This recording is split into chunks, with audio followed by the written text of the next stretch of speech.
Hello दोस्तों, स्वागत है आप सभी का परीक्षा संवाद यूट्यूब चैनल पे। और हमारी सीरीज है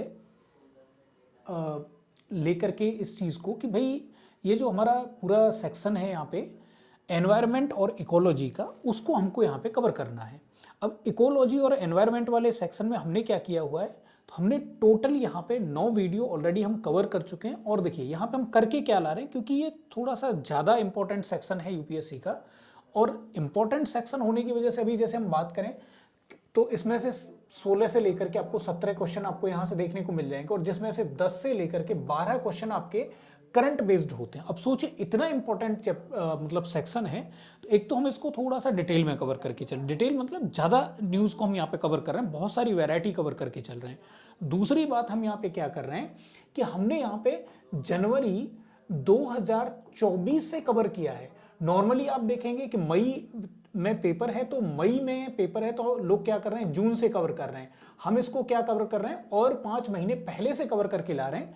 उसकी वजह यह है कि जो हमारी ग्रिप बने टॉपिक्स पर वो ज़्यादा बेटर बन सके, और अच्छी ग्रिप बनेगी, अच्छी अगर हमारे पास वैरायटी अगर अवेलेबल रहेगी तो उससे क्या हो पाएगा, उससे हो ये पाएगा कि जो क्वेश्चनों के आने की प्रोबेबिलिटी है, उनके सही होने के जो चांसेस हैं, और जो अब कई बार देखा होगा आपने, ऐसा लगता है कि ये तो हमने सुना ही नहीं है, तो वो कई बार क्या रहता है, वो पुरानी न्यूज़ में कहीं से भी क्वेश्चन रहता है, तो वो सब कुछ कवर हो सके। ऑलरेडी हम सोर्सेज की बात कर चुके हैं कि भाई जो मोस्ट ट्रस्टेड सोर्स हैं हम उन्हीं पे रिलाई कर रहे हैं। हम कोई ऐसे वैसे कहीं से भी कोई भी न्यूज़ उठा के कवर नहीं कर रहे हैं। हमने द हिंदू कवर किया है, इसमें विजन आईएएस हमने कवर किया है, और जो मंथली मैगजीन है उसको कवर किया है, और यहाँ पे पीआईबी को कवर किया है, और डाउन टू अर्थ को भी हम साथ में कवर करके चल रहे हैं। तो ये हमारे सोर्स हैं।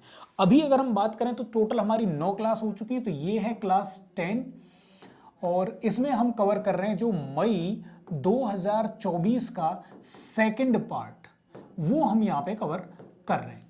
ठीक है, अब हमारा जो पहला टॉपिक है यहाँ पे वो है एमली का चक्रवर्ती। तो ये क्या है, केरल में एडा मलायर वन रेंज में खोजी गई पादप प्रजाति है। यह करौंदा परिवार से संबंधित है। आमतौर पर उष्णकटिबंधीय वर्षा वनों में झाड़ियों के रूप में उगने वाली दुनिया भर में एम्बली का जीनस की 55 प्रजातियां दर्ज की गई। तो ये बहुत ऐसा नहीं है, बस आप ये याद रखिए एम्बली का चक्रवर्ती का मतलब क्या है कि भाई केरल में हमको करौंदा की मिर्च करौंदा की आपने वो खाया होगा, चटनी सब्जी वगैरह खाया होगा, तो उसी करौंदा फैमिली से बिलोंग करता है। दूसरी हम बात करें तो बैटिलिप्स चंद्रयानी की बात करते हैं, तो ये क्या है, समुद्री टार्डीग्रेड की एक नई प्रजाति है। तमिलनाडु के दक्षिण पूर्व तट में ये क्या है, खोजी गई है। कहाँ पर खोजी गई है, तमिलनाडु में खोजी गई है। तो एक तो आपको ये याद रखना है कि ये चीज़ क्या है। दूसरी बात टार्डीग्रेड क्या होता है, तो सूक्ष्म है, सूक्ष्म जीव हैं। इनको हम क्या कहते हैं, निकनेम क्या है इनका, वाटर बियर भी इनको कहा जाता है। अब अगर हम बात करें तो देखो यहाँ पे एक चीज़ ये भी है कि समुद्री टार्डिग्रेड सभी ज्ञात टार्डिग्रेड प्रजातियों का 17% हिस्सा है। वे सभी महासागरों में पाए जाते हैं। अपने छोटे शरीर के बावजूद ये माइक्रो मेटाजोअन आसानी से सबसे मजबूत जानवरों से एक है। ये बड़े पैमाने पर विलुप्त होने का सामना कर रहे हैं और अपने जीवित रहने के कौशल के लिए अत्यधिक सम्मानित है। ये क्या है, इनको कैसी भी परिस्थिति में छोड़ा जाए ये बड़े आराम से अपने आप को क्या कर लेते हैं, एडजस्ट कर लेते हैं। लेकिन जो वर्तमान में माइक्रोप्लास्टिक जैसी समस्याएं आ रही हैं उनकी वजह से इनके जीवन को एक खतरा, संभावित खतरा हो सकता है। अब जो नेक्स्ट यहां पे बात करें तो वो है चाकीसोरस नेकुल। जब भी सोरस वोरस वर्ड आए तो अगर आपको एक तुक्के के रूप में याद रखना है, एग्जैक्ट हमेशा ऐसा नहीं है लेकिन फिर भी तुक्के के रूप में याद रखना है, तो सोरस आए तो आप डायनासोर लगा दीजिएगा। तो चाकीसोरस नेकुल की बात करें तो ये क्या है, डायनासोर है। अर्जेंटीना के जीवाश्म विज्ञानियों ने एक डायनासोर की खोज की घोषणा की जिसका नाम चौकीसोरस नेकुल है। अब यहां पे ये इतनी बात होगी। अब यहां पे आगे बात करें तो ये क्या है, यह एक नया मध्यम आकार का शाकाहारी डायनासोर था। कैसा था, तो ये बाई नेचर शाकाहारी था और लगभग 90 मिलियन साल पहले लेट क्रेटेशियस काल में वर्तमान पैटागोनिया में रहता था। पैटागोनिया का पठार करके आपने पढ़ा होगा, साउथ अमेरिका में, तो ये वहां पे निवास करता था। अब कुछ जो टाइगर रिजर्व हैं एक तरफ से उनको करेंगे, तो पीलीभीत टाइगर रिजर्व के बारे में बात कर लेते हैं। तो ये कहां पर है भैया, तो इसकी लोकेशन कहां पर है, उत्तर प्रदेश में। ये है क्या, तो ये भारत नेपाल सीमा पर स्थित है। गोमती नदी इस रिजर्व से होकर के निकलती है। शारदा सागर बांध रिजर्व की सीमा पर है, तो ये जाहिर सी बात है गोमती नदी पर होगा। कौन सा बांध, शारदा सागर बांध। वनस्पति की बात करें तो इसमें उत्तर भारतीय नम पर्णपाती प्रकार की वनस्पतियां पाई जाती हैं, जैसे शीशम हो गया या मान लीजिए नीम हो गया, इस टाइप की वनस्पति इसमें पाई जाती है। अब जो नेक्स्ट टाइगर जो रिजर्व है उसकी बात कर लेते हैं, तो वो ये है सोनाई रूपई वन्य जीव अभ्यारण्य। अब ये कहां पर है, तो ये इसकी स्थिति की बात कर लेते हैं। तो ये स्थित है कहां पर, असम में स्थित है। नॉर्मली देखो जो क्वेश्चन आते हैं स्टेट पीसीएस में, तो डायरेक्ट लोकेशन आपसे पूछ लेता है, या तो ये पूछ लेगा कि भाई असम में निम्न में से कौन सा एक टाइगर रिजर्व स्थित है, इस टाइप से पूछ सकता है। या पूछ लेगा सोनई रूपई वन्यजीव अभ्यारण्य निम्न में से किस एक राज्य में स्थित है, तो राज्यों के नाम दे देगा, असम दे दिया, उत्तर प्रदेश दे दिया, बिहार दे दिया या पश्चिम बंगाल दे दिया, इस टाइप से कुछ दे दिए 4 ऑप्शन। और तीसरे टाइप का जो क्वेश्चन बनता है स्टेट पीसीएस में, वो ऐसे करके बन सकता है कि भैया एक तरफ उन्होंने क्या दे दिया, अभ्यारण्यों के नाम दे दिए, और दूसरी तरफ उन्होंने स्टेट के नाम दे दिए, और मैच करने के लिए आपको बोल देगा। इस टाइप से भी क्वेश्चन बन सकता है। यूपीएससी थोड़ा सा हटके बनाता है। यूपीएससी के लिए हमने जो यहाँ पे पॉइंट ये बुलेट फॉर्म में इसलिए हमने नोट्स तैयार करे हैं, यूपीएससी में आप देखेंगे स्टेटमेंट वाले क्वेश्चन भी हमको देखने को मिलते हैं। डायरेक्टली आपसे पूछे कि सोनाई रूपई वन्यजीव अभ्यारण्य कहाँ पर है, वो असम में है, इस टाइप का क्वेश्चन देखने के चांसेस काफ़ी कम है।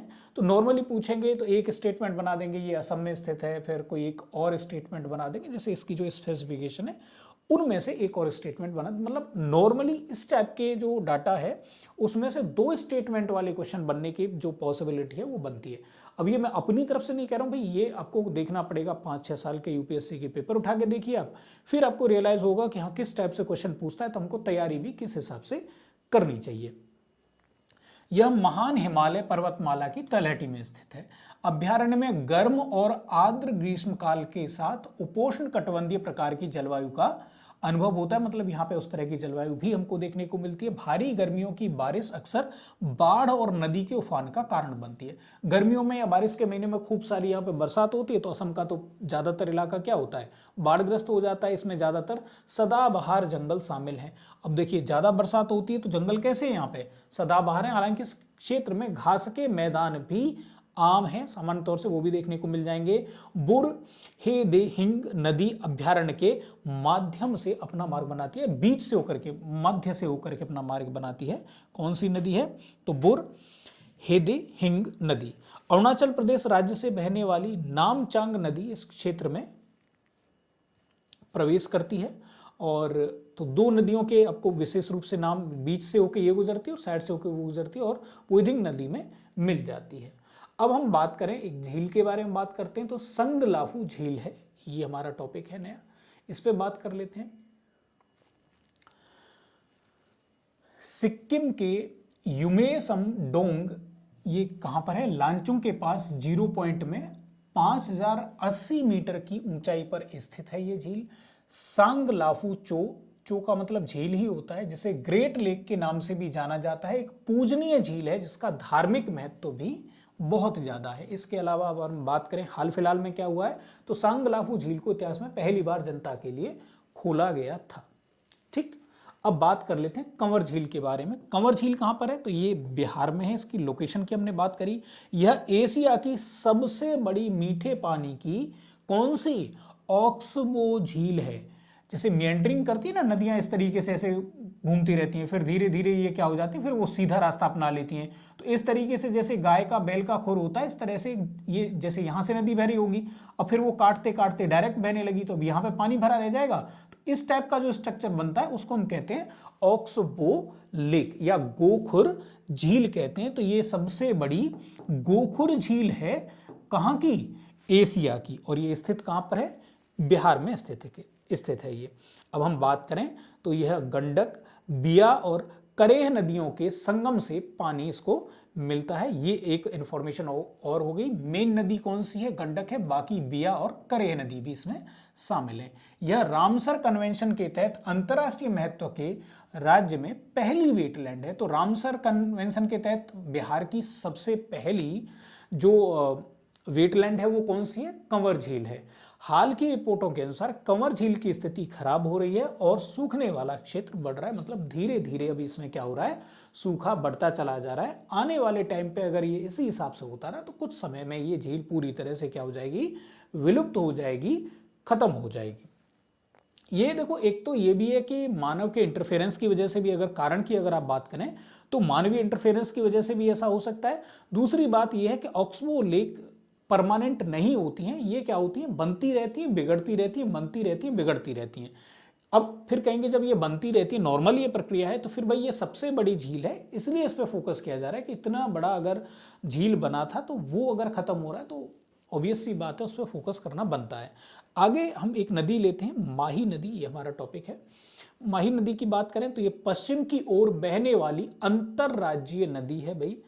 और पश्चिम की ओर बहने वाली, नॉर्मली जो नदियां हैं सामान्य तौर से वो किधर बहती हैं, वो पश्चिम से पूर्व की तरफ बहती हैं। कुछ नदियां हैं, नर्मदा हो गई, ताप्ती हो गई, माही हो गई, लूनी हो गई, जो क्या करती हैं, ये बहती हैं पूर्व से लेके पश्चिम की ओर। ठीक, यह मध्य प्रदेश, राजस्थान और गुजरात राज्यों में फैली हुई है, या इन तीन राज्यों से होकर के बहती है, जिसका कुल निकासी जल क्षेत्र, अब ये जो डाटा है कि भाई 34,842 वर्ग किलोमीटर है, ये कोई खास हमारे काम का नहीं है। अब ये हम बात करें तो ये मध्य प्रदेश के निकलती कहां से, तो धार जिले में भोपावर गांव के पास से निकलती है। और कौन सा पहाड़ है वो, तो विंध्याचल की ऊंची ढलानों से, तो विंध्याचल पर्वत से ये निकलती है। गुजरात में प्रवेश करने से पहले नदी राजस्थान में एक यू आकार का लूप बनाती है। ये इसमें एक और खास बात है, मतलब यू आकार का, जैसे नदी जा रही है और फिर वापस लौट के आ रही है, इस तरह से हमको फील होता है वहां पे। यह खंबात की खाड़ी के माध्यम से अरब सागर में गिरती है। तो कौन सी खाड़ी में गिरती है, खंबात की खाड़ी में गिरती है। और खंबात की खाड़ी किसका पार्ट है, अरब सागर का ही पार्ट है। नदी की मुख्य सहायक नदियों में एरू, नोरी, चाप, सोम, जाकम, मोरन, अनास, पनम और भादर शामिल हैं। माही नदी पर एक बांध है जिसका नाम माही बजाज सागर बांध है। गुजरात के अधिकांश लोगों को बांध से पीने के लिए पानी और बिजली मिलती है। ठीक है, अब हम बात करें वैगई नदी के बारे में, तो वैगई नदी कहां पर है, तो भैया ये है तमिलनाडु में। ये, और इसकी कुछ स्पेसिफिकेशन की बात कर लेते हैं।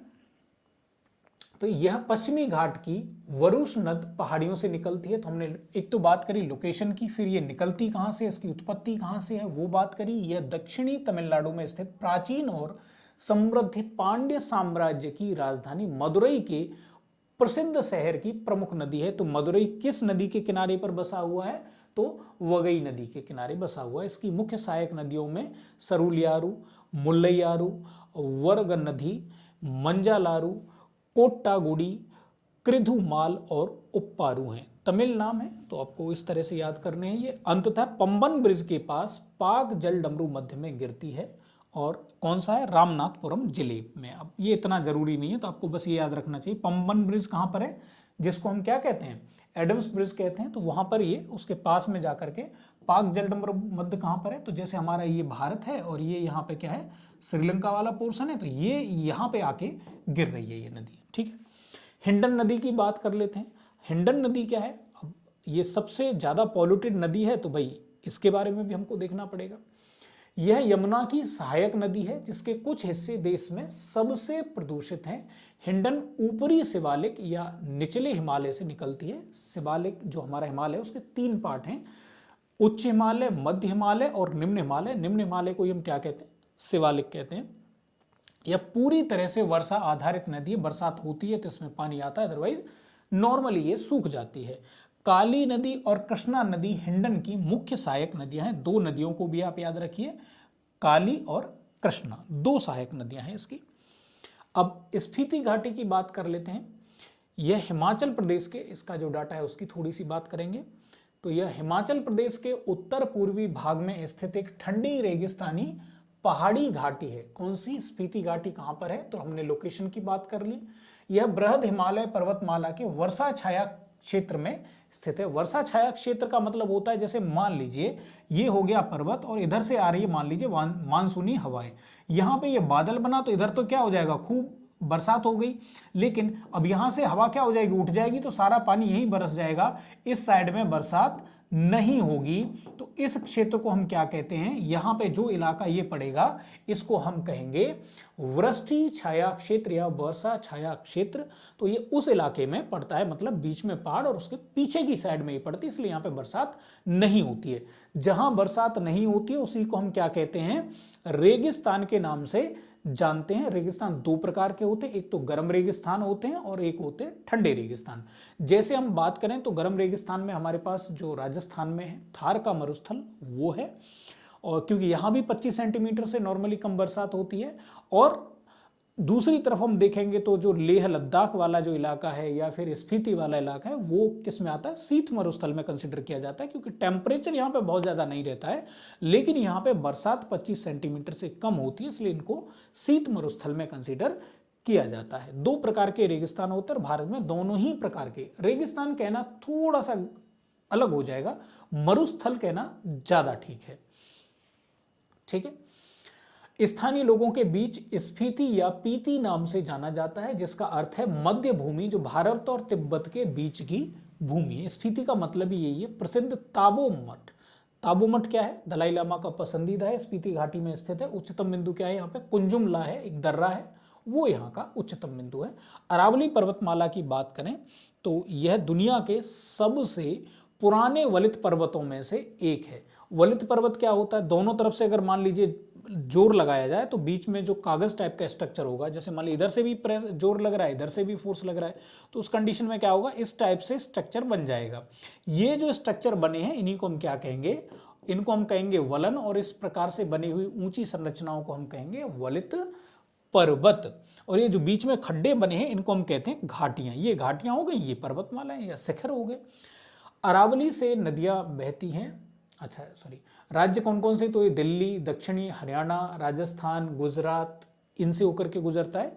दिल्ली में आप जैसे रायसीना हिल का नाम आपने सुना होगा, रायसीना डायलॉग्स करके आपने सुना होगा, जो राष्ट्रपति भवन है वो इन्हीं रायसीना हिल्स पर है। और रायसीना हिल्स किसके पार्ट हैं, तो वो भी अरावली पर्वतमाला के ही पार्ट हैं। भारत में बरसात को ये काफ़ी हद तक डिस्ट्रीब्यूट करने में हेल्प करती हैं। जो अरब सागर से मानसून आता है वो इसलिए नहीं बरस पाता है क्योंकि अरावली पर्वतमाला क्या पड़ती है, उसके समांतर पड़ जाती है। इसीलिए राजस्थान का जो इलाका है वो कैसा रह जाता है, सूखा इलाका रह जाता है। इसकी सबसे ऊंची चोटी कौन सी है, तो वो है गुरु शिखर। अरावली से नदियां बहती हैं, कौन कौन सी, बनास और साहिबी नदियां हैं जो यमुना की सहायक हैं। लूनी नदी है जो कच्छ के रण में बहती है, और ये कभी कभी तो पहुंच जाती है समुद्र तक, और बाकी नहीं तो नॉर्मली क्या हो जाती है, उस कच्छ के रण में ही, बीच में ही एब्जॉर्ब हो जाती है। कच्छ का रण क्या है, एक तरह का सूखा हुआ इलाका पड़ा हुआ है, तो उसी में ये कहीं बीच में सूख जाती है। यह पर्वतमाला तांबा, जस्ता, सीसा और संगमरमर जैसे खनिज संसाधनों से समृद्ध है। आपने एक नाम सुना होगा मकराना। मकराना इतना जगह वो फेमस हो गई है संगमरमर के लिए कि संगमरमर का निकनेम ही मकराना हो गया है। मकराना कहेंगे इसका मतलब संगमरमर। जैसे आप कहते हैं ना पेप्सी बोल दिया तो इसका मतलब कोल्ड ड्रिंक की बात हो रही है। कॉमन एक बात, आप जब कोई मान लीजिए अपने दांतों को साफ करने के लिए कोई पेस्ट लेने जाते हैं तो आप कह देते हैं भाई कोलगेट। अब भले ही फिर वो दे देगा आपको कोलगेट निकाल के, आप कहेंगे नहीं बबूल चाहिए मुझे तो, या क्लोजअप चाहिए। तो इस तरह से बहुत ही कॉमन हो गया। जैसे वनस्पति घी की बात करते हैं तो वनस्पति घी जाकर के नहीं मांगते थे लोग, क्या कहते थे, डालडा दे दो भाई हमको, तो डालडा की स्पेसिफिक कंपनी थी। ऐसे मकराना क्या है, फेमस है बहुत ज़्यादा। आप सिंधु घाटी सभ्यता में पढ़ते होंगे तो वहाँ पर तांबे के लिए जो खेतड़ी की खदानों का आपने जिक्र पढ़ा होगा एंशिएंट इंडिया में, वो कहाँ पर है, तो वो भी इसी पर्वतमाला से हमको देखने को मिलती हैं। तो भैया सुप्रीम कोर्ट क्या कह रहा है कि भाई अगर हमको इसको पूरी तरह से पर्वत को प्रिजर्व कर रहा है तो हमको क्या करना पड़ेगा, यहाँ पे जो अवैध खनन हो रहा है वो हमको रोकना पड़ेगा। क्यों, क्योंकि अवैध खनन वाले को ये थोड़ी ना देखेंगे कि भाई इससे एनवायरनमेंट को कितना लॉस हो रहा है या पूरा का पूरा जो नेचर है उसको कितना घाटा हो रहा है। उनको तो बस अपने प्रॉफिट से मतलब है। गवर्नमेंट अगर ऑक्शन करके कराएगी तो एक तो उससे सरकार को रेवेन्यू मिलेगा, पैसे मिलेंगे। दूसरी बात, वो प्रॉपर तरीके से स्टडी करके कराएंगे कि भाई कहाँ पे हमको कितना खनन कराना है। अब इस तरह से जब रेगुलर होकर के खनन होगा तो वो क्या होगा, एनवायरनमेंट के लिहाज से, सरकार के रेवेन्यू के लिहाज से, या फिर ऑल ओवर नेचर के लिहाज से वो ठीक रहेगा। अब हम बात करते हैं थांगजिंग हिल्स के बारे में। थांगजिंग हिल कहाँ पर है, तो ये है भैया मणिपुर में। तो लोकेशन पहले तो हमने पढ़ी इसकी, थांगजिंग हिल। इसे मेइतेई समुदाय और कुकी जो समुदाय, कुकी जो हमने पिछले स्लाइड्स में भी पढ़ा था, दोनों समुदायों के लिए पवित्र माना जाता है। इसे मणिपुर प्राचीन और ऐतिहासिक स्मारक और पुरातत्व स्थल और अवशेष अधिनियम 1976 की धारा 4 के तहत संरक्षित स्थल घोषित किया गया है। तो मणिपुर में ये क्या है, एक तो पवित्र स्थान है और दूसरी बात इसको क्या किया गया है, संरक्षित घोषित कर दिया गया। अब बात कर लेते हैं कुछ जनजातियों के बारे में। जैसे हम हर एक जो क्लास रहती है उसमें जनजातियां भी कवर करते हैं, कुछ हम क्या करते हैं, कुछ हम कवर करते हैं वन्यजीव अभ्यारण्य या टाइगर रिजर्व्स वगैरह को, कुछ भूगोल के जो फैक्ट्स हैं उनको भी कवर करते हैं। तो टोटल अगर ये हमारा लंबी स्लाइड इसलिए क्योंकि इसमें ज्योग्राफी के भी कई सारे फैक्ट हैं, उनको हम यहीं कवर कर लेते हैं, ठीक है। अच्छा, यहाँ पे देखिए कोई हमने चक्रवात वगैरह उनको कवर नहीं किया है, उनके लिए हम क्या करेंगे, हैंड रिटन नोट्स हैं तो उनको एक क्लास में वहाँ हम कवर करेंगे अलग से, ठीक। वो उनको मैंने इसलिए अलग निकाल दिया है। पलियार जनजाति की बात करें तो ये है कहाँ पर, तो ये है तमिलनाडु में। और अगर हम बात करें इसके जो अदर नाम हैं उनके बारे में बात कर लेते हैं, तो इनको पलियान, पजेहा या रारे या फिर पनियार जैसे कई और भी नामों से पुकारा जाता है। भाषा इनकी तमिल है। परंपरागत रूप से पलियार शिकारी और संग्राहक थे जो पश्चिमी घाट के जंगलों में रहते थे। पलियार जनजातियां कभी भी शवों को नहीं जलाती थी, उनके पास अपने आवासीय क्षेत्रों के पास शवों को दफनाने की प्रथा थी। अब आपने एंशियंट इंडिया में पढ़ा होगा कि भाई जो नॉर्थ इंडिया में देखेंगे तो जो कल्चर है या जो सोसाइटी का डेवलपमेंट है वो थोड़ा सा जल्दी हो जाता है, जो आप कह सकते हैं सिंधु घाटी सभ्यता का डेवलपमेंट जल्दी हो जाता है।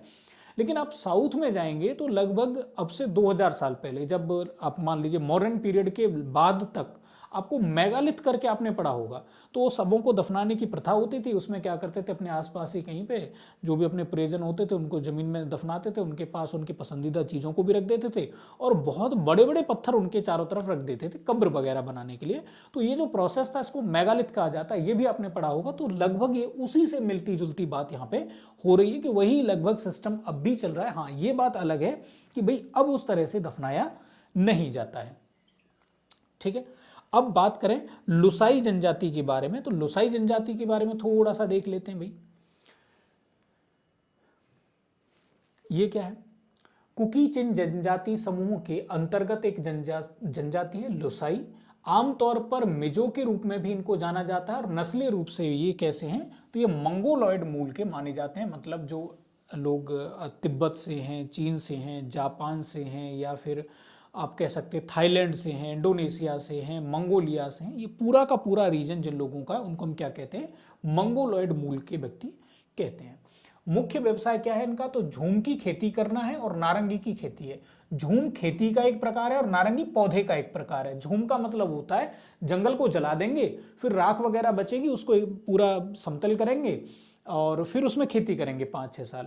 अब 5-6 साल में जो भी राख था या जो भी था वो उसमें खेती करते रहेंगे तो धीरे धीरे क्या हो जाएगा, 5 साल 10 साल, तो उतने टाइम में उसकी उर्वरा शक्ति मिट्टी की क्या हो जाती है, थोड़ी कम हो जाती है। जब उत्पादन कम हो जाता है तो फिर ये नई जगह पे जाते हैं, फिर वह जंगल जलाते हैं और उस जो भी राख वगैरह बनती है लकड़ियों को जलाने के बाद उसको फिर से ज़मीन पे इकट्ठा करके उसको समतल करते हैं, फिर वहाँ खेती करते हैं। तो झूम प्रकार से और मुख्य रूप से क्या करते हैं, तो नारंगी या संतरों की खेती ये करते हैं। लुसाई को हेड हंटर समुदाय के रूप में भी जाना जाता है। हेड हंटर मतलब सर काटने लेने वाले। अभी तो तब आप समझ रहे हैं कि लगातार लोगों के बीच में जागरूकता जा रही, तो उस तरह का नहीं हो रहा है। हेड हंटर का मतलब ये होता था कि जो जितने ज़्यादा नरमुंड या किसी व्यक्ति के सर को काट करके उसकी माला या तोहफे के रूप में जिसके पास सबसे ज़्यादा नरमुंड होते थे, वही क्या करता था, समुदाय का अग्रणी होता था, लीडर के रूप में उसको माना जाता था। जैसे हीरो होते हैं ना, हीरो टाइप से, जैसे कि पूरे जो सोसाइटी को लीड करते हैं, या भाई ये कि ये करिश्मा वाला ये व्यक्तित्व है,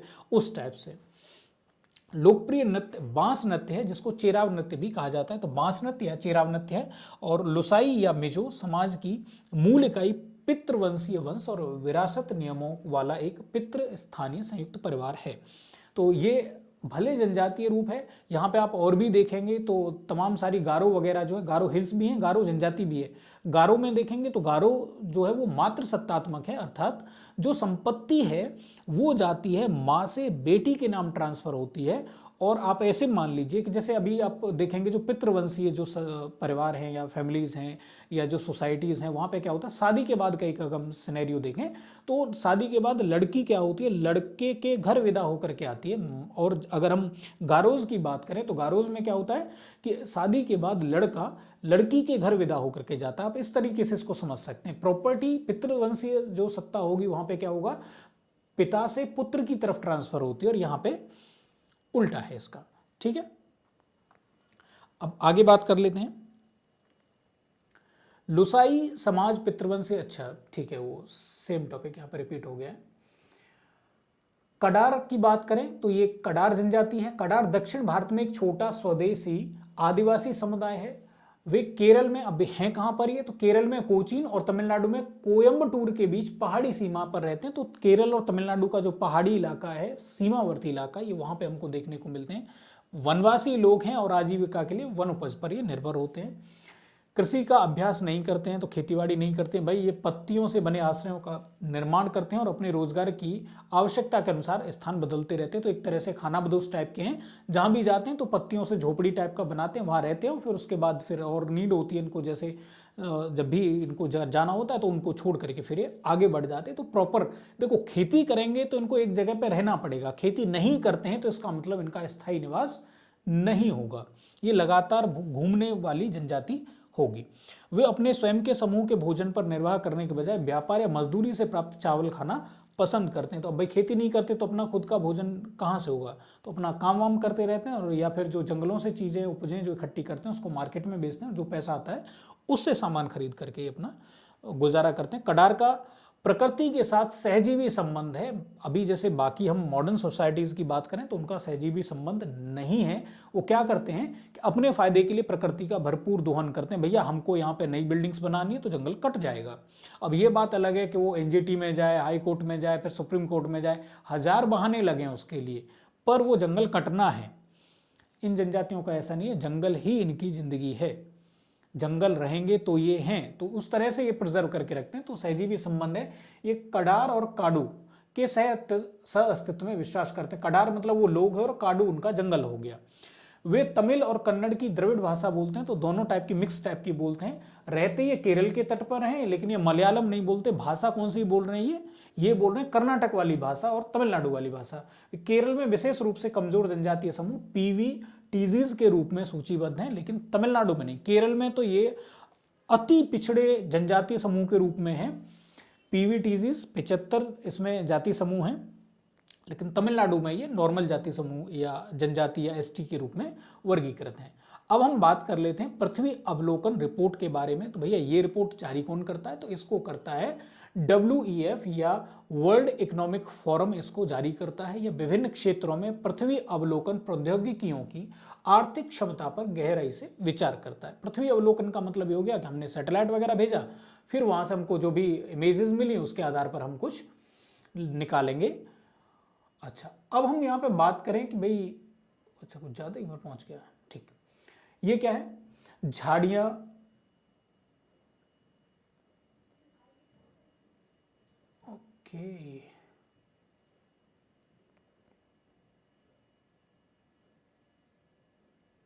पृथ्वी अवलोकन का अर्थ पृथ्वी पर प्राकृतिक और कृत्रिम दोनों तरह की गतिविधियों और विशेषताओं के बारे में जानकारी एकत्रित करना है, ठीक है, जिसमें भौतिक, रासायनिक, जैविक और मानवीय प्रणालियां शामिल हैं।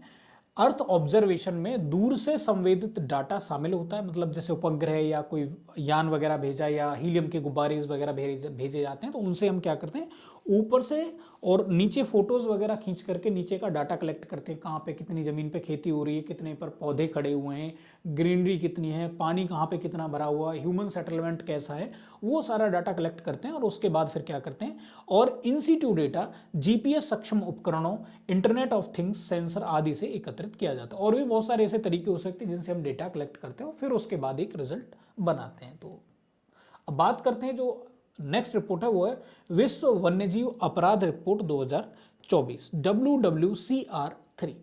ये किसके द्वारा करी जाती है, तो ये संयुक्त राष्ट्र कार्यालय ड्रग्स एंड क्राइम द्वारा हर 4 साल में प्रकाशित करी जाती है। तीसरा संस्करण जारी किया गया है इसका। पिछले 2 संस्करण 2016 और 20 में प्रकाशित हुए थे। टैगलाइन क्या है इसकी, या थीम लाइन कह सकते हैं, संरक्षित प्रजातियों की तस्करी। इसका उद्देश्य क्या है, तो वन्यजीव तस्करी के प्रति प्रतिक्रियाओं का आकलन करने और उन्हें बेहतर बनाने के लिए एक उपकरण प्रदान करना है। भाई अगर मान लीजिए मैं कोई काम कर रहा हूं और जब तक आप ये मुझे नहीं बताएंगे कि ये काम ठीक हो रहा है नहीं हो रहा है, तो मेरे जानने में मेरे द्वारा जो किया गया काम होगा वो बेटर ही होगा। मुझे तो नहीं पता लगेगा ना, नॉर्मली लोगों को नहीं पता लगता है। तो कोई एक ऐसा भी तो होना चाहिए जो उनको बताए कि भाई आपने जो काम किया है वो अप्रिसिएबल है, आपने ठीक काम किया, या आप थोड़ा सा गलत करें इसको सुधारिए भाई, या ये कहे कि भाई तुम तो एकदम घटिया कर रहे हो, तो काम ही को बंद कर दो तुम इससे। तो एक प्रॉपर कहते हैं ना उसको, निंदक नियरे राखी। तो एक तरह से क्या है कि ये सरकारों को ये बताता है कि भाई आपने जो भी कदम उठाए हैं जो वन्य जीवों के अपराध या उनकी जो तस्करी है उसको रोकने के लिए, वो प्रॉपर अप्रोप्रिएट कदम हैं भी या नहीं है, उस बारे में थोड़ा सा हमको बताता है। बात करते हैं ग्लोबल लैंड आउटलुक के बारे में। अब ग्लोबल लैंड आउटलुक की बात करें तो भैया ये क्या है, ये है UN convention to combat desertification द्वारा जारी ये किया जाता है। और यह रेंज लैंड और उसके मानवीय समुदायों, विशेष रूप से चरवाहों के बीच संबंधों पर ध्यान केंद्रित करता है ताकि रेंज लैंड संरक्षण के तरीकों की पहचान की जा सके। नॉर्मली रेंज उनको कहा जाता है जहां पे पशुओं को चराया जाता है, चरवाहा की बात यहाँ पे हो रही है। रेंज लैंड प्राकृतिक या अर्ध प्राकृतिक पारिस्थितिक तंत्र हैं जिन पर पशुधन या जंगली जानवर चरते हैं। इनमें अक्सर घास के मैदान, सवाना, झाड़ियां, शुष्क भूमि, रेगिस्तान, मैदान, पहाड़, खुले जंगल और कृषि वानिकी प्रणाली जैसे पारिस्थितिकी तंत्रों का मोजैक शामिल होता है, मतलब पूरा इनका ग्रुप शामिल होता है। रेंजलैंड स्थलीय सतह के 54% से अधिक हिस्से को कवर करते हैं, जिसमें लगभग 78% शुष्क भूमि में होते हैं। रेगिस्तान वाला इलाका या इस टाइप के इलाके में नॉर्मली हमको देखने को मिलते हैं। बात करते हैं जल रिपोर्ट के बारे में, तो विश्व बैंक द्वारा बाली इंडोनेशिया में 10वें विश्व जल फोरम जारी किया गया है। यह समृद्धि के 4 परस्पर जुड़े हुए निर्माण खंडों को परिभाषित करता है। विश्व जल मंच की बात करें तो भैया ये क्या है, तो हर 3 साल में आयोजित किया जाता है और विश्व जल परिषद और एक मेजबान देश द्वारा सह मेजबानी इसकी करी जाती है। विश्व जल परिषद होगा एक तो, और एक जिस देश में इसका आयोजन किया जा रहा है वो इसका क्या होगा, मेजबान होगा साथ में। उद्देश्य की बात करें तो राजनीतिक एजेंडे पर पानी के महत्व को उठाना इसका उद्देश्य है, क्योंकि भैया जल है तो ही कल है, इसलिए ये जल रिपोर्ट जारी करी जाती है। यह जागरूकता को बढ़ावा देने, राजनीतिक प्रतिबद्धता बनाने और सभी स्तरों पर महत्वपूर्ण जल मुद्दों पर कार्रवाई को गति देने के लिए सरकारों, संगठनों, व्यवसायों और शिक्षा सहित विभिन्न क्षेत्रों के हितधारकों को एक साथ लेकर के आता है। अब बात कर लेते हैं, यहाँ पे जल परिषद की बात आई ना, तो जल परिषद की बात कर लेते हैं। ये एक संगठन है जो कब स्थापित हुआ था, तो ये हुआ था 1996 में स्थापित। परिषद की स्थापना प्रसिद्ध जल विशेषज्ञों, अंतर्राष्ट्रीय संगठनों द्वारा की गई थी, जिसमें शैक्षणिक संस्थान, निजी कंपनियों, सरकारों और गैर सरकारी संगठन आदि के लोग शामिल होते हैं। परिषद का जो प्राथमिक उद्देश्य है वो सभी स्तरों पर महत्वपूर्ण जल मुद्दों के बारे में जागरूकता बढ़ाना है। अभी हमने जल रिपोर्ट में भी ये सभी बातें पढ़ी थी। अब हम बात करें तो इसमें क्या होता है, 50 देशों के 300 से अधिक सदस्य संगठनों का विविध सदस्यता आधार है। ठीक है, तो टोटल 300 लोग शामिल होते हैं जो अलग अलग 50 देशों से लिए जाते हैं। अब हम बात करें गोल्डमैन पुरस्कार के बारे में, तो भैया गोल्डमैन पुरस्कार ये क्या है, पर्यावरण पुरस्कार है, और ये गोल्डमैन पर्यावरण फाउंडेशन द्वारा दिया जाता है। और कहाँ कहाँ दिया जाता है, तो एशिया, अफ्रीका, यूरोप, उत्तरी अमेरिका, दक्षिणी और मध्य अमेरिका और द्वीप राष्ट्र इसमें शामिल हैं, जहाँ से ये इसके लिए लोग लिए जाते हैं। प्रत्येक विजेता को पुरस्कार राशि के रूप में $2 लाख मिलते हैं, अमेरिकन डॉलर। और हाल में छत्तीसगढ़ के आलोक शुक्ला को हसदेव अरण्य के जंगलों की रक्षा के लिए, हसदेव अरण्य कहाँ पर है, तो छत्तीसगढ़ में, तो उनकी रक्षा के लिए एशिया रीजन के लिए, अलग अलग रीजन है ना जहाँ से लोगों को दिया जाता है, हर रीजन से एक व्यक्ति को दिया जा रहा है नॉर्मली, तो उसके लिए 2024 के लिए ये गोल्डमैन पुरस्कार दिया गया है। ठीक है, अब क्योंकि इंडिया से मिला है तो फिर थोड़ा सा फोकस करना हमारा ज़रूरी हो जाता है। वनों पर संयुक्त राष्ट्र मंच की बात करें, UNFF की बात करें, तो इसे कब इसको लॉन्च किया गया, तो वर्ष 2000 में संयुक्त राष्ट्र संघ की जो आर्थिक और सामाजिक परिषद है, उसके द्वारा इसको स्थापित किया गया था। अब ये करता क्या है, तो ये सभी प्रकार के वनों के प्रबंधन, संरक्षण और सतत विकास को ये बढ़ावा देता है। इसके अलावा क्या है, मंच की न्यूयॉर्क में संयुक्त राष्ट्र मुख्यालय में सालाना बैठक होती है। तो इसका मुख्यालय कहाँ पर है, तो जो जहाँ संयुक्त राष्ट्र का मुख्यालय है वहीं पर इसकी बैठक होती है, जिसमें विषम वर्षों में तकनीकी मामलों और सम वर्षों में नीतिगत मामलों पर उच्च स्तरीय बातचीत के लिए सभी सदस्य राज्यों और वन संबंधित एजेंसियों के प्रतिनिधि एक साथ आते हैं। अभी आप ये मत कहिएगा कि आप इतना फास्ट क्यों चल रहे हैं भाई, अभी पीडीएफ इसलिए बनाया कि चुपचाप पढ़ते चलिए, उतना टाइम बहुत नहीं है हमारे पास, और भी बहुत सारा टॉपिक यहाँ पे पड़ा हुआ है। तो और हमको 1.5 साल भी हम कवर कर रहे हैं, बाकी 1 साल कवर कर रहे हैं हम यहाँ पे, और उनसे भी 4 या 5 महीने और एक्स्ट्रा कवर करके चल रहे हैं, इसलिए थोड़ा सा स्पीड मेंटेन करनी पड़ रही है। इसलिए मैं ज़्यादा डिटेलिंग नहीं कर रहा हूँ, आपको एक्सप्लेन करके हर चीज़ को नहीं बता रहा हूँ, उसकी भी एक वजह मानिए, एक मोटो है हमारा, इस वजह से ऐसा कर रहा हूँ। ठीक है, जहाँ भी ज़रूरत पड़ेगी मैं प्रॉपर एक्सप्लेन करूँगा। अच्छा, अब यहाँ पे बात करें UNFF19 के बारे में, तो ये क्या है, 2024 में न्यूयॉर्क संयुक्त राज्य अमेरिका में इसका क्या किया गया था, आयोजन किया गया था। 19वें सत्र की घोषणा का उद्देश्य वन संरक्षण के लिए एक उच्च स्तरीय राजनीतिक प्रतिबद्धता पर समझौता करना है, जिसमें UNFF और उसके हितधारकों द्वारा वनों के लिए संयुक्त राष्ट्र रणनीतिक योजना के प्रभावी कार्यान्वयन के लिए विशिष्ट कार्यवाही शामिल है। UNFF19 में भारत ने सहयोगी शासन के माध्यम से लैंडस्केप एकीकृत आग प्रबंधन के लिए सिद्धांत और रणनीति पर एक कार्यक्रम आयोजित किया। भारत ने जंगल की आग की रोकथाम और प्रबंधन के साथ साथ आग के बाद परिदृश्य बहाली के लिए एक एकीकृत दृष्टिकोण अपनाने का प्रस्ताव रखा था। इसने ग्लोबल फायर मैनेजमेंट हब के संचालन का भी प्रस्ताव क्या किया था, भारत ने रखा था। तो ये भी आप याद रखिएगा, ग्लोबल फायर मैनेजमेंट हब की बात किसने करी, इंडिया ने करी है। अब जो नेक्स्ट हमारा टॉपिक है वो है मैंग्रोव ब्रेक थ्रू पहल। मिस्र के शर्म अल शेख में संयुक्त राष्ट्र उच्च स्तरीय जलवायु चैंपियंस और वैश्विक मैंग्रोव गठबंधन द्वारा UNFCCC COP27 में ये शुरू करी गई थी। यह सभी हितधारकों को 2030 तक वैश्विक स्तर पर 15 मिलियन हेक्टेयर से अधिक मैंग्रोव के भविष्य को सुरक्षित करने के लक्ष्य की दिशा में एक साथ काम करने के लिए रूपरेखा प्रदान करती है, जिसे $4 बिलियन के टिकाऊ वित्त द्वारा समर्थित किया गया। तो इसके लिए क्या है भाई, देखो कोई भी काम है तो पैसे की जरूरत पड़ती है, तो सबसे पहली नीड यही है, कोई भी अगर आप प्रोजेक्ट करना चाहते हैं तो फंड आपके पास होना चाहिए। तो पहले इसमें फंड का प्रोविजन किया गया है। सामूहिक कार्यवाही पर ध्यान केंद्रित किया जाएगा, क्योंकि अगर मैं अकेला चाहूँ या कोई एक देश चाहे, कोई एक राज्य चाहे, तो वैसे करके नहीं बचा सकते, सबको मिलकर के ही बचाना पड़ेगा। मैंग्रोव की हानि को रोकना, हाल के नुकसान के आधे हिस्से को बहाल करना, जो नुकसान हो गया है उसको फिर से क्या करना, फिर से फिल करना है, कम से कम आधा तो हमको करना ही है। विश्व स्तर पर मैंग्रोव की सुरक्षा को दोगुना करना और सभी मौजूदा मैंग्रोव के लिए टिकाऊ दीर्घकालिक वित्त सुनिश्चित करना। ग्लोबल मैंग्रोव अलायंस की बात करें तो 2018 में वर्ल्ड ओशन समिट में conservation international union for conservation of nature IUCN और द नेचर कंजर्वेंसी या TNC या वेटलैंड इंटरनेशनल और वर्ल्ड वाइल्ड लाइफ फंड द्वारा इसको लॉन्च किया गया। तो कई सारे NGOs और जो इंटरनेशनल ऑर्गेनाइजेशंस हैं जो इकोलॉजी एनवायरनमेंट से रिलेटेड हैं, उन्होंने मिलकर के इसको बनाया था। अलायंस में 30 से अधिक संगठन शामिल हैं, 30 से अधिक। यह state of the world's mangrove report प्रकाशित करता है। अब ये state of the world's mangrove reports, अब ये आप थोड़ा सा इसको ध्यान रखिएगा। अब बात करते हैं यहाँ पे हमारा जो नया यहाँ पे संगठन है उसकी, तो इंटरनेशनल अरेंजमेंट ऑन फॉरेस्ट, इसकी बात कर लेते हैं। तो भैया इसका स्थापना कब हुआ, तो सन 2000 में हुआ था इसका स्थापना। और अगर हम बात करें तो सन 2000 में intergovernmental panel on forest और intergovernmental forum on forest 1997 से सन 2000 के उत्तराधिकारी के रूप में इसकी स्थापना करी गई। यह सभी प्रकार के वनों के प्रबंधन, संरक्षण और सतत विकास को बढ़ावा देता है। हाल में अब क्या हुआ है, क्यों ये न्यूज़ में है, तो भैया अंतर्राष्ट्रीय वन व्यवस्था के तहत संयुक्त राष्ट्र वन मंच का 19वां सत्र लोगों, विज्ञान, प्रौद्योगिकी और वित्त पर ध्यान देने के साथ वन संरक्षण पर घोषणा को अपनाने के साथ संपन्न हुआ। तो जिस पूरा का पूरा जो इनका कन्वेंशन हुआ उसमें क्या क्या खास बात निकली, हमने वो यहाँ पे फोकस किया है।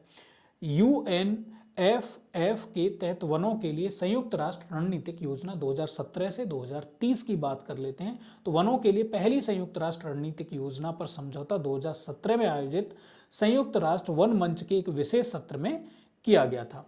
यह 2030 में वैश्विक वनों के लिए एक महत्वाकांक्षी दृष्टि प्रदान करता है। संयुक्त राष्ट्र वन मंच की बात कर लेते हैं तो ये क्या है, संयुक्त राष्ट्र आर्थिक और सामाजिक परिषद के कार्यात्मक आयोग के रूप में सन 2000 में इसको स्थापित किया गया था। तो ये थोड़ा सा डाटा है, बहुत ज़्यादा डिटेल नहीं करनी है, हर चीज़ का थोड़ा थोड़ा हमको आइडिया रहना चाहिए, क्योंकि ऑलरेडी वहाँ पे जो ऑप्शंस हैं वो तो लिखे रहेंगे भाई, आंसर तो आपके सामने लिखा रहेगा, कम से कम आपके दिमाग में एक डाटा तो रहना चाहिए थोड़ा थोड़ा। उद्देश्य की बात कर लें तो सभी प्रकार के वनों के प्रबंधन, संरक्षण और सतत विकास को बढ़ावा देना है। वनों पर सहयोगात्मक भागीदारी की बात कर लेते हैं, सीपीएफ की बात कर लेते हैं, तो यह वनों पर एक अभिनव स्वैच्छिक अंतर एजेंसी भागीदारी है जिसे वर्ष 2001 में स्थापित किया गया था, ताकि सतत विकास के लिए 2030 एजेंडा और अन्य अंतर्राष्ट्रीय स्तर पर सहमति विकास लक्ष्यों के लिए वनों और वनों के बाहर के सभी प्रकार के पेड़ों के योगदान को बढ़ाने में मदद मिल सके। इसमें IUCN, साइट्स, FAO आदि जैसे 16 अंतर्राष्ट्रीय संगठन शामिल हैं। वैश्विक वन वित्त पोषण सुविधा नेटवर्क की बात करें या GFFN की बात करें तो यह UNFF के लिए एक वन वित्त पोषण प्रणाली है। UN ट्रस्ट फंड की बात कर लेते हैं, क्योंकि बहुत सारे हमने देखे थे ना इसमें संगठन थे, तो जो जो प्रमुख संगठन है उनकी बात कर रहे हैं हम यहाँ पे। एक ऐसा फंड है जो UNFF और अंतर्राष्ट्रीय वन व्यवस्था के अन्य घटकों की गतिविधियों का समर्थन करता है। योगदान स्वैच्छिक प्रकृति के, भैया जिसको जो मन करे या जो जितना देने में सक्षम हो उतना करिए, कोई बाउंडेशन नहीं है कि भाई इस देश को इतना देना है और इसको इतना देना है, ऐसा कुछ भी नहीं है इसमें। अब हम बात करते हैं UNFF सचिवालय की, तो यह UNFF से संबंधित बैठकों के लिए रसद तैयारियों, दस्तावेजों की समय पर तैयारी और प्रसार के साथ साथ UNFF और इसके ब्यूरो की बैठकों की सेवा के लिए जिम्मेदार है। सचिवालय CPF के लिए सचिवालय के रूप में भी काम करता है और UNFF अंतर सत्रीय गतिविधियों जैसे विशेष समूह की बैठकों और देश नेतृत्व वाली पहलों को सुविधाजनक बनाता है। अब देखो ये जो चीज़ें हैं कि कौन सा सचिवालय वगैरह क्या काम करता है क्या नहीं करता है, ये ऐसा है कि अगर आपको ये नहीं भी याद रहेगा तब भी आप इसको एक बार पढ़ रखा है, आपने एक बार सुन रखा है, तब भी आप एग्जाम में इसको कर पाएंगे। क्योंकि नॉर्मली किसी सचिवालय का काम क्या होगा, अगर वनों से रिलेटेड कोई सचिवालय होगा तो भैया ऐसी बात है, वनों से रिलेटेड जो भी बैठकें होंगी उनको करेगा, कोऑर्डिनेशन बनाएगा, नए सदस्य शामिल होंगे उनके लिए पूरा का पूरा प्रोसीजर तैयार करेगा, वही सारे काम ये भी करेगा। अंतर्राष्ट्रीय क्रायोस्फीयर जलवायु पहल की बात कर लेते हैं तो ICCI की बात कर लेते हैं, तो ये क्या है, पृथ्वी के क्रायोस्फीयर को संरक्षित रखने के लिए सरकारों और संगठनों के साथ सहयोग करने वाले विशेषज्ञों और शोधकर्ताओं का एक नेटवर्क है भैया। क्योंकि जिनको क्रायोस्फीयर को प्रिजर्व करना है वो एक मंच पर तो होने चाहिए, अपनी बात को साझा कर सकें, बैठकें कर सकें, अपने विचारों को आदान प्रदान कर सकें, इसलिए। और अगर इसकी बात करें तो इसके अनुसार हमबोल्ट या ला कोरोना एंडीज में वेनेजुएला का आखिरी खड़ा ग्लेशियर इतना छोटा हो गया है कि अब यह ग्लेशियर नहीं रह गया, इसको ग्लेशियर नहीं कह सकते हैं, थोड़ी मोड़ी बर्फ बची है वहां पे। वेनेजुएला अपने सभी ग्लेशियर खोने वाला पहला देश बन सकता है। तो इसका मतलब क्या है, ये पृथ्वी की ऊपरी जो संरचना है जैसे ग्लेशियर हो गए, नदी हो गई, मीठा पानी, खारा पानी या जो इस तरह के स्ट्रक्चर्स हैं उनको बनाए रखने के लिए ये संस्थान अंतर्राष्ट्रीय क्रायोस्फीयर जलवायु पहल को स्टार्ट किया गया है। अब बात करते हैं जलवायु वित्त पर नया सामूहिक परिमाणिक लक्ष्य या NCQG। COP21 में जलवायु वित्त पर वर्तमान $100 बिलियन वार्षिक लक्ष्य से ऊपर की सीमा बढ़ाने के लिए 2025 के बाद जलवायु वित्त लक्ष्य निर्धारित करने का प्रस्ताव किया गया था। साथ ही वर्तमान जलवायु वित्त पोषण तंत्र में प्रमुख कमियों को भी दूर किया गया था। हाल ही में UNFCCC के पक्षों ने पेरिस समझौते के तहत NCQG के लिए नए सबमिशन किए हैं। NCQG एक नया वार्षिक वित्तीय लक्ष्य है जिसे विकसित देशों को, विकासशील देशों को जलवायु वित्त प्रदान करने के लिए 2025 से पूरा करना होगा। अभी तक जो चल रहा था उससे अब 2025 तक हमने एक स्ट्रेटजी अपनाई, 2025 के बाद अब हम क्या करेंगे, NCQG स्ट्रेटजी को अपनाने वाले हैं। यह प्रति वर्ष $100 बिलियन अमेरिकी डॉलर की पिछली प्रतिबद्धता की जगह लेगा, जिसे विकसित देशों ने 2009 में वादा किया था लेकिन पूरा करने में विफल रहे थे। अब बात करते हैं कार्बन रिमूवल सर्टिफिकेशन फ्रेमवर्क के बारे में।